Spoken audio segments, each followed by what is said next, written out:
I'll wager that if you have ever worked in a service job, be it food, retail, or customer service, or maybe you've worked 15 days in a row without a day off, or you're on day 5 of doubles and ready to just relax, that you can fully relate to Jo Koy and his performance at the Golden Globes. Even better, if you were or are an aspiring performer, you know that getting a call to host the Globes would be a career-changing move. At least, that's what you'd think. Now, I only watched his monologue in full because everyone was saying how awful of a job he did, and Jim Gaffigan's little bit, which was hilarious, albeit not well received by the famous audience in attendance. The Golden Globes. I mean, I can't even believe I'm in the entertainment industry. I can't. It's so unlikely. I'm from a small town in Indiana. I'm not a pedophile. The first thing that I know mainstream is not going to touch on at all is that Jo Koy did all of this with only 10 days of notice and preparation. The Golden Globes is a huge event. It takes months and months of planning and preparation. And Jo was probably one of the last people on the list to be called about this. And part of me thinks someone was scheduled to do this, but because of certain situations happening right now, canceled last minute, which is why Jo took over. I've watched a few of Jo's specials, and he's a funny guy. He is relatable to many people, but not most of the people in that room, which is why all of this to me is so funny. Jo comes from a working class, immigrant parent minority background. He's worked his way up doing what so many performers do, trudging along, trying to get that call and doing your best when you get your moment. I don't know all that it takes to be a host of an award show, especially one that is steadily and quickly losing favor with the people that used to watch it, because entertainment, frankly, really sucks, and the vacuousness that is Hollywood celebrities just wanting to stroke their egos for a night, especially during current world events, it doesn't sit right to many. But as someone that has dealt with many a Karen, worked shifts that only 3 out of 7 people show up for, and that Karen is asking why the line is so long, why food and drinks are taking so long to come out, go clean the bathroom because it's dirty, and don't get upset at me, it's your job, you automaton. I felt Jo's pain. It seemed like there was little understanding in that room. A room, mind you, filled with performers that should be, and you would hope would be, more understanding and supportive. He's doing something he's never done, with only 10 days of preparation, which means he really only got like a few days, probably if that, to actually write the jokes, which he even says in his bit that he didn't write them all, but the ones they're laughing at are what he wrote. Yo, I got the gig 10 days ago. You want a perfect monologue? Yo, shut up. You're kidding me, right? I wrote some of these, and they're the ones you're laughing at. Look. He took a job. He is getting paid to do a job, filled with a room of people that some he looks up to and is in awe of. I mean, who can't relate to being a little starstruck and tongue-tied? And if you have ever been on stage, there is an energy that happens, and it can be a help or a hurt.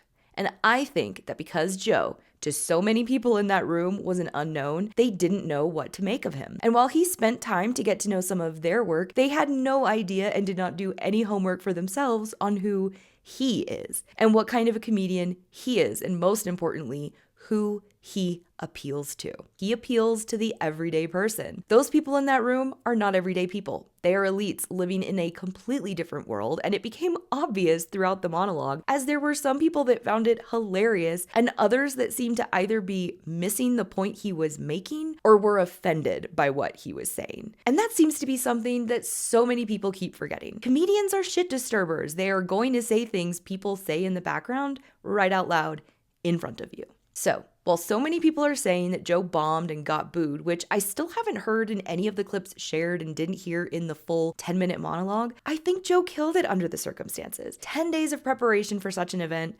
Honestly, they're lucky they even had someone there. They just all looked like a bunch of privileged Karens and Kens wanting to be stroked and not laughed at. I found his skit to be really funny. If you actually take the time, it's only 10 minutes, to watch the full thing, I think you'll realize he did so much better than people are giving him credit for. Mainstream media, however, just decided to take the 2 moments where Taylor got some shade and didn't like it, and Ryan Gosling had a moment where, I'm sorry to say, I think it was Botox's fault that his face didn't change. And honestly, I think that's why the audience came off the way they did, at least to me. The other thing I noticed is that these Hollywood celebrity elites apparently can't laugh at themselves. And this is a growing trend. They take themselves so seriously and think that because of their celebrity, they are not to be laughed at, mocked, or made fun of.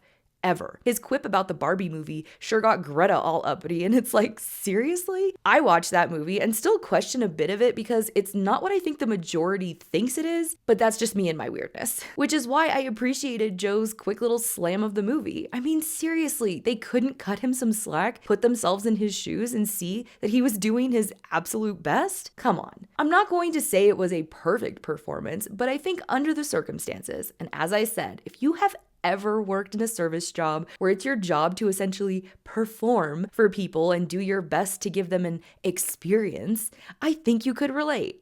Or maybe not. Let me know in the comments. So before mainstream media takes advantage of our shorter and shorter attention spans, spend 10 minutes. Go watch the monologue in full and then make your opinion. He's not going to be for everyone because that is an unrealistic expectation. But as a worker, as a former performer, growing up working class, and also as a human, I understand what he was up against. And I think he did a great job under all that stress. If Hollywood wants to have good hosts and not get turned down by practically a dozen people, maybe they should start taking a hard look at their job of entertainment, and that a lot of people are no longer entertained. The celebrities in that room got what they deserved. They are not doing a good enough job standing up for the people that support them and their careers. They're not advocating for better quality movies, shows, and themes. They're all just trying to make a buck, and artistry has left the industry. But that's what happens when you're a Nepo baby or getting down on your knees for a part. True craft and skill is not the main element anymore. It's who you know, what you're willing to do for a part, and how much you're willing to sell out to the system as a whole. So yeah, the Golden Globes happened. Now let's get back to reality. Thank you so much for watching. I hope you liked this video. If you did, please hit that thumbs up and also subscribe so that you don't miss out on new videos coming out every single week. And also leave me a comment down below and let me know what your thoughts are. Stay safe, take care, and be kind to each other.